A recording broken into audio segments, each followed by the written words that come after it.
Rudeka is, contrary to what the name suggests, a large city. If Rodario is to be believed, more than 70,000 people live here, a number that you find it hard to even imagine. But while you walk through the streets, you don't doubt that it's the truth. Never before have you seen such huge masses of people. If we are looking for somewhere to quench our thirst or for a roof over our heads, then I would recommend the Golden Well Tavern. And we can find everything we need for the rest of our journey at the Big Market. Just say where you want to go, Tungdill, and I'll show you the way.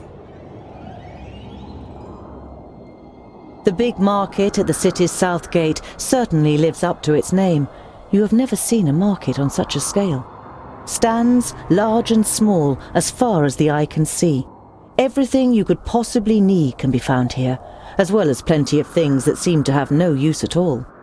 While you push your way through the crowd to get to the trader Rodario wants to introduce to you, you overhear two peasants talking about elves. No, I tell ya, it was elves. Pale skin, pointy ears. Yeah, something strange is going on these days. Old Trundlewood from down Acrehill way said he saw some pointy ears too. Come to think of it, where's he been all week? Here we are. Rodario's sudden announcement draws your attention away from the locals, to the tent that you're now standing in front of. Welcome to Brand's Potpourri. Whatever your heart may desire, I can supply.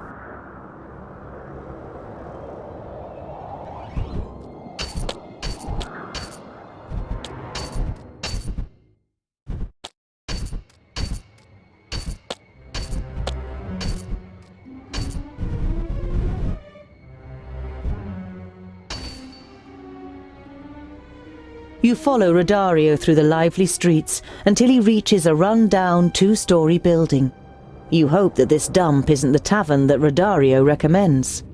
You prepare yourself for the worst, but the inside of the tavern surprises you all.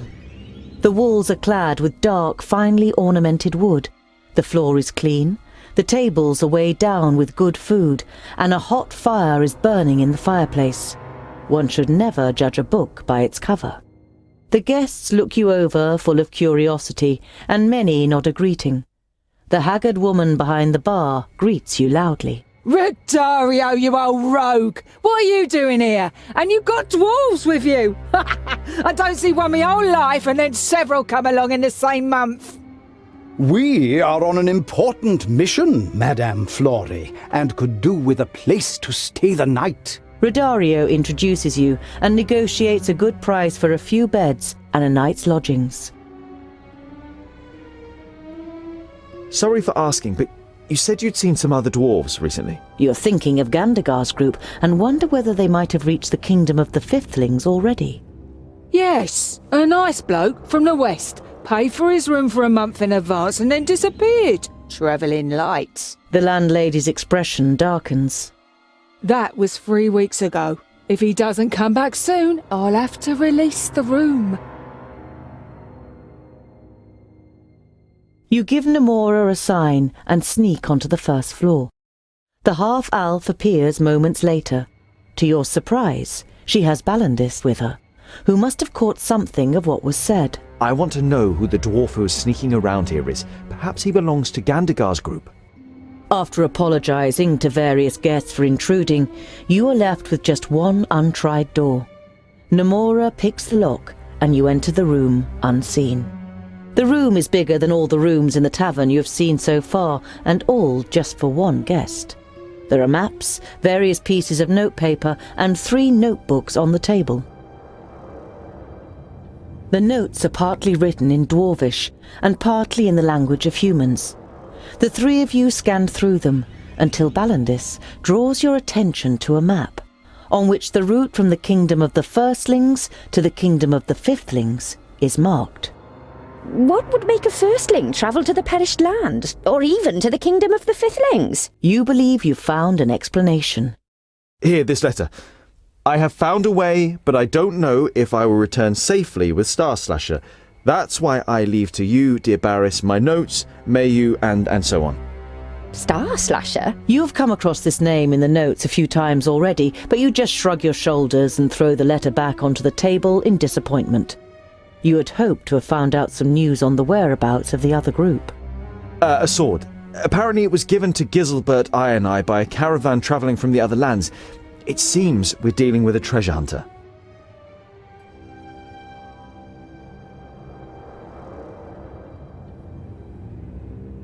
You are woken with a jolt in the middle of the night by a blood-curdling scream.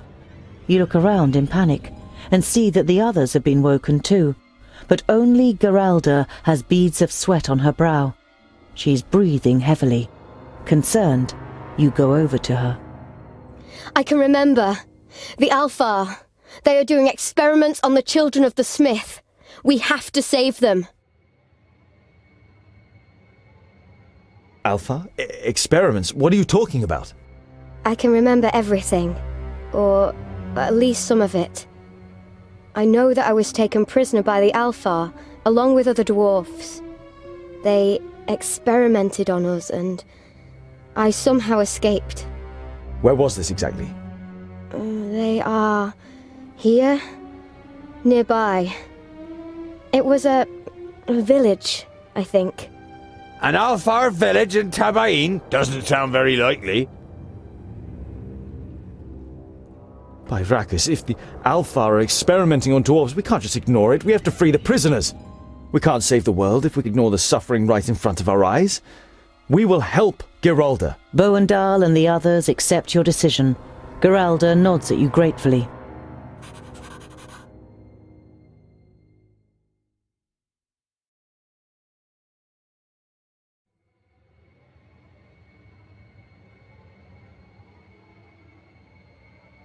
When you reach Acrehill, there isn't a single villager in sight.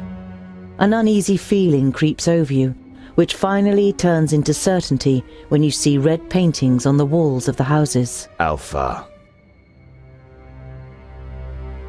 As expected, you don't find any survivors, but there are also no undead. The perished land has not yet advanced this far.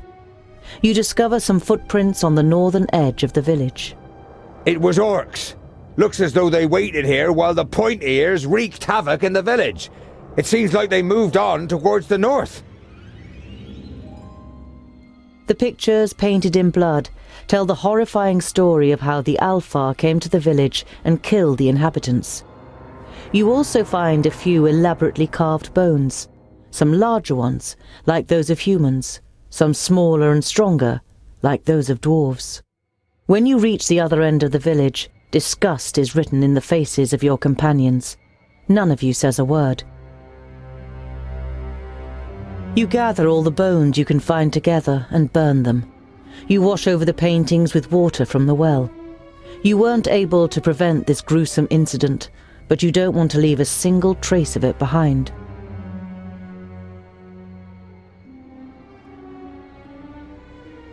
You walk through the villages that once blossomed, but are now deserted due to the advance of the parish land. The colour has drained away from the wood of many of the houses, just as it has from the countryside itself. A carpet of withered plants rustles and crackles under your feet. You don't know if the parish land can ever be driven away again, and even if it can, it is questionable whether people will ever live here again. You sigh, and try to drive these dark thoughts away from your mind.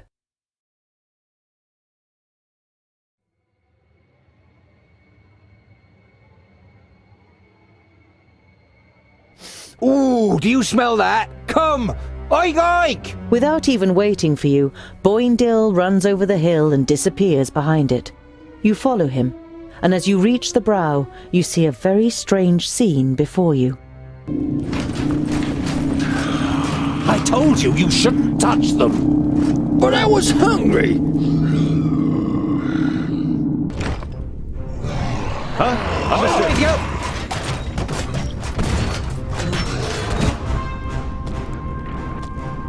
And what now?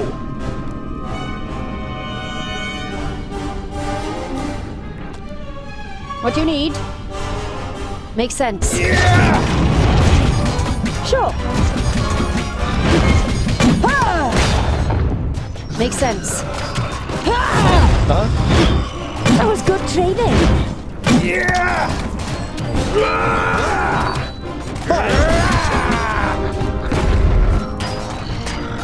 Huzzah! Oink, oink, little peggies! Vile creature! Who's next? I need help over here! Quickly! What is it?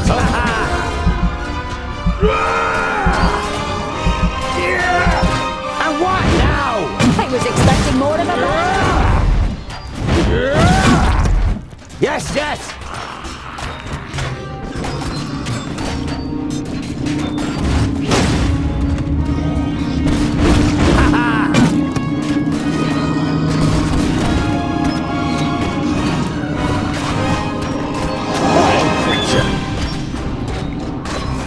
Kill! That was good training. Fought well and yet lost. What do you need? Vile creature! They're hitting me pretty hard! Yes?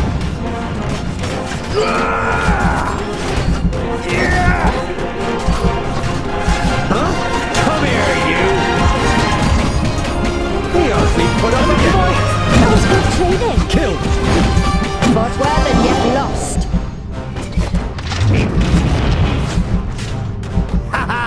And again! What is it? Kill! Good plan. I need help over here! Quickly! Vile creature! He hardly put up a fight! Now! Ha ha!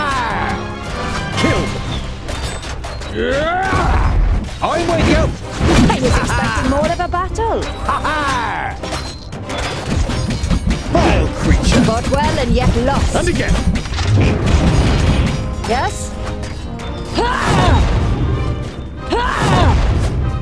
They're hitting me pretty hard! Right away. Yes?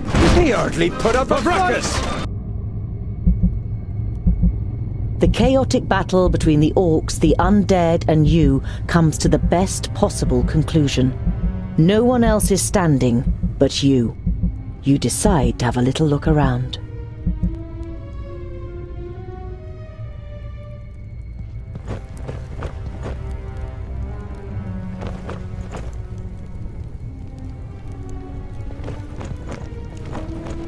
You tremble at the thought that you could end up the same way.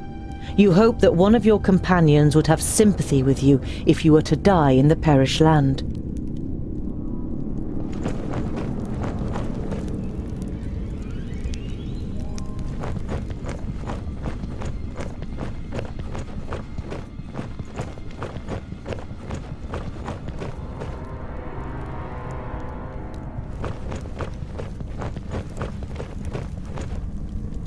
It's a map of the surroundings. Not far from your current position is a place clearly marked with a red cross. Is it another orc camp, or even the Alfar camp?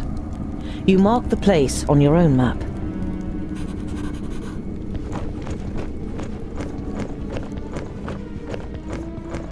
With the probable location of another camp up your sleeve, you continue on your way.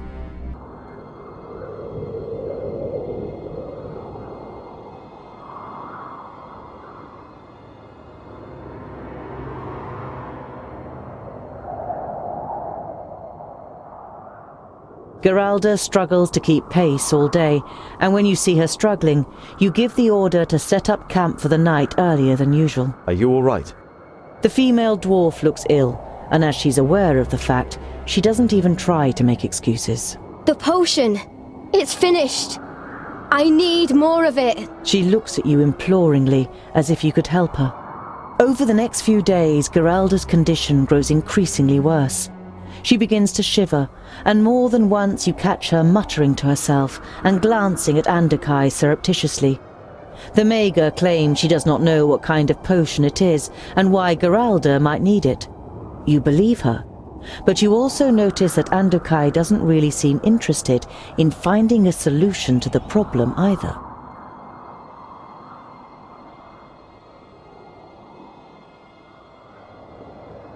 You reach the place that was marked on the orcs' map, and judging by the sight you are presented with, there is no doubt. This is where the Alfar did their experiments. Dwarves! Oh, how glad I am to finally see members of my own race again. How glad I am to see anyone at all who doesn't want to kill me. We're here to save you. We've heard that Alpha are experimenting on dwarves. Where are the others? I am the last one. There's me too. You? Ah, so you escaped. Oh, I should have known it.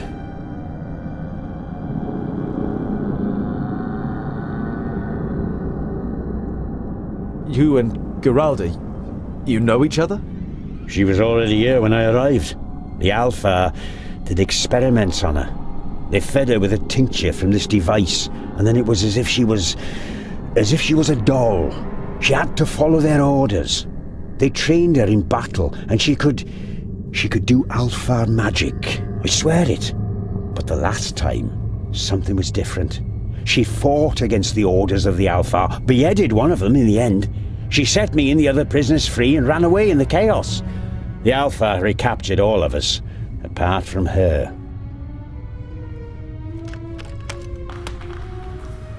Where are the Alpha? Oh, forget it.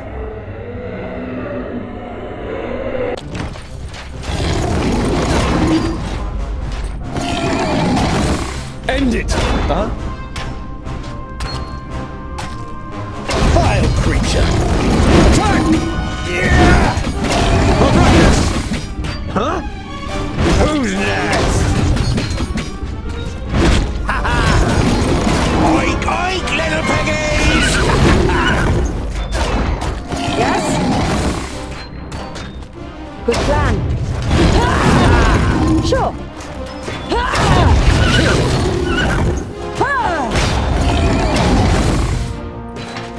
Bhavragar! Vile creature! Over there? Disappointing. As good as done. Put up a fight! Your death is on its way. I'm on it. Over there? Yes, soon. Just a minute. Huh? Attack! And what now?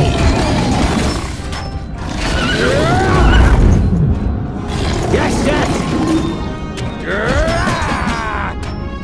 Come here, you! Of course! Ha ha! What is it?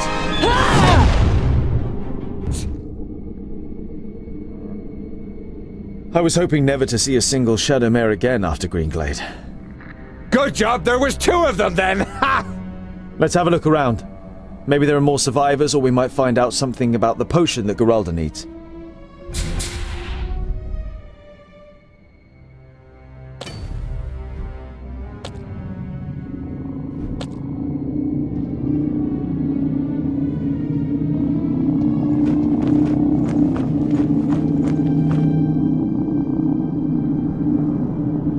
The danger is over. Once and for all. Now the horror finally comes to an end. A rucksack containing everything needed for a few days in the wilderness and an exotic-looking sword.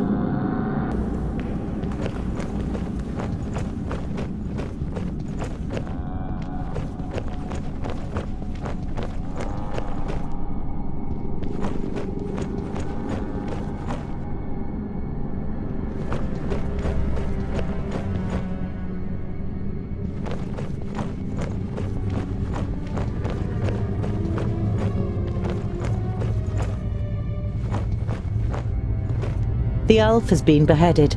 He is dead. And even the perished land won't be able to make him rise again. Well, that's him. I remember now. He forced me to drink a potion. That's what gave me my powers. I killed him and ran away. On closer inspection, you see a small rolled-up note in the elf's hand.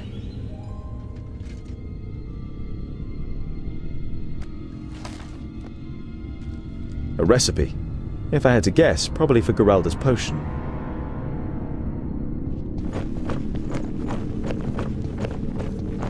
The containers are filled with blood, but it seems thinner and smells sweeter than it should.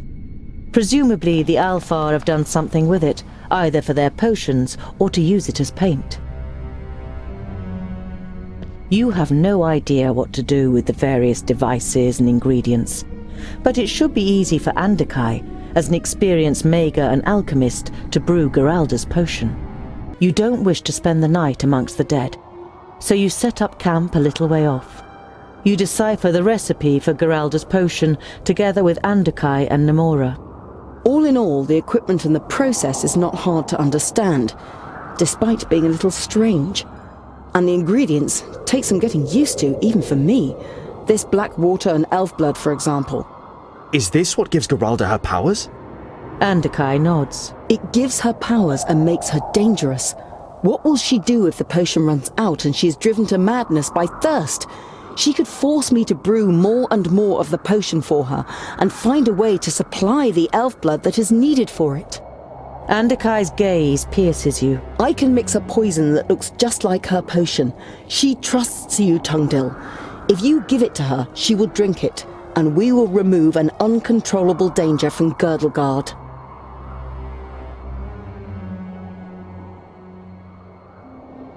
That would still be murder. No matter how great a danger she may present, she didn't choose her powers, and deserves to live. Andakai shakes her head in disappointment, but to your surprise, gets to work without another word. After 2 hours, Andakai comes to you and holds out 2 phials that look exactly like Geralda's. I stick by my opinion, Tungdil. You must recognize how great the danger is. The phial on the left is the potion. In the other is the poison. Andakai gives you the 2 phials. Decide wisely. Before you can say anything, she has already turned away and is marching at a swift pace towards Jeroen. Tungdil, is the potion ready? You only just managed to hide the phials from Geralda.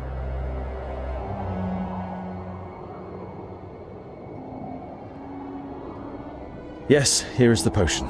You give Geralda the real potion, and she takes several large swigs. Thank you, Tungdil. What would I do without... Ugh. What is that? It's burning! You've poisoned me! You stare at the second phial in your hand, and then at the face of the dwarf, contorted in pain. With a final pain-stricken scream, Geralda collapses in front of you. As the others rush over, you are still standing there, frozen in shock. She's dead. Take her away. Without worrying about the objections of the others, Jeroen follows her order. Andakai grabs your shoulder and pulls you aside. So you gave her the potion? I thought you would. You swapped them, how could you? You feel deceived, and anger boils inside you. Be aware of who you're talking to, Tungdil Goldhand. We may be travelling together, but I am still one of the 6. I have ruled over my realm for many years and made many difficult decisions. This was not one of them. She was a product of Alpha experiments and could have become as great a danger to Girdlegard as not on. But perhaps we could have... You think you can see a hint of sympathy in the Mager's face, but without another word she leaves you where you're standing. For the first time in a long while, you feel just like the stupid, naive Smith who left the cosy vaults in Yonandar so long ago.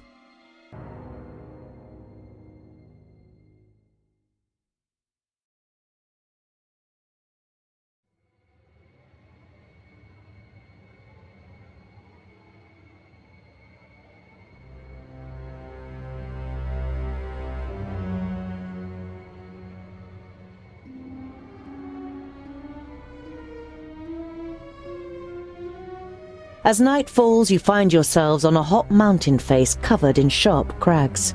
You would favour pretty much anywhere else to spend the night, but it is too dark to go any further. You are woken in the middle of the night by Boindle. Scholar, can you smell it? There are piggies nearby. You sniff deeply, but don't smell anything but the stench of sulphur. But you do see something moving in the shadows and are immediately wide awake. Huh?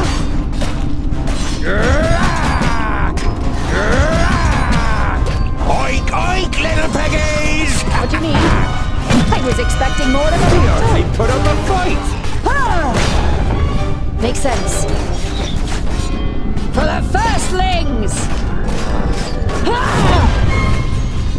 Right away. Now you've got me interested. And again.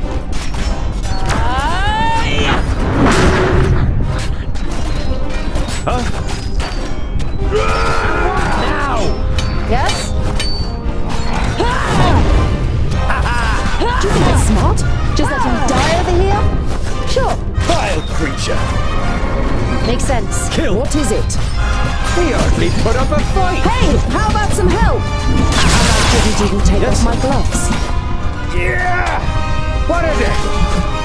Oink, oink, little piggies!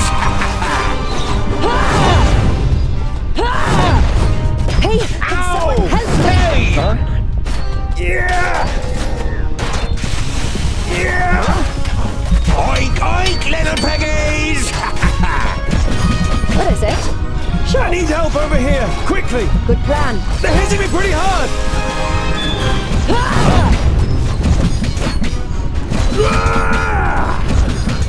What is it? I need help over here, quickly. Huzzah! He hardly put up a fight. Okay, this is starting to get too much. I'm with you. Oink, oink, little piggies! Yes? And again.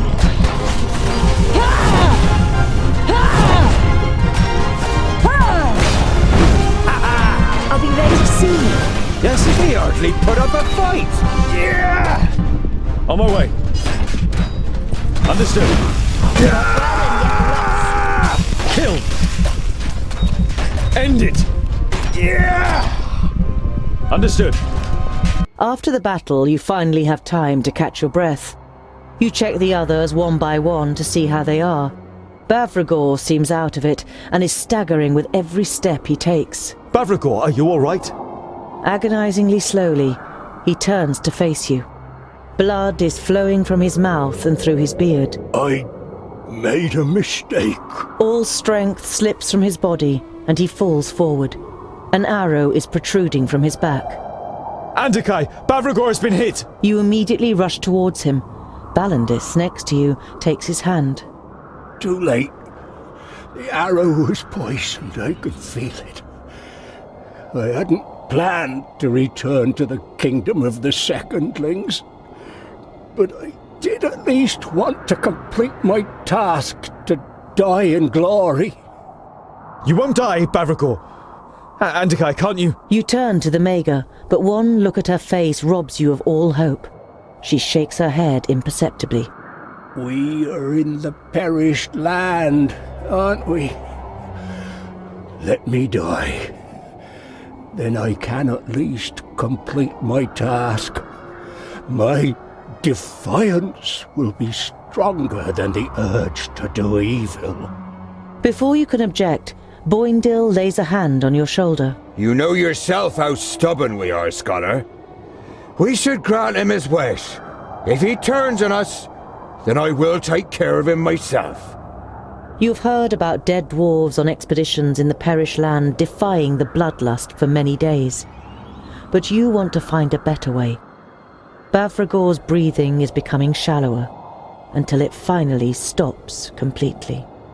While Balandis is still sobbing next to you, the stonemason rises suddenly. His face is pale and his eyes seem empty. Even death can't stop me. I told you.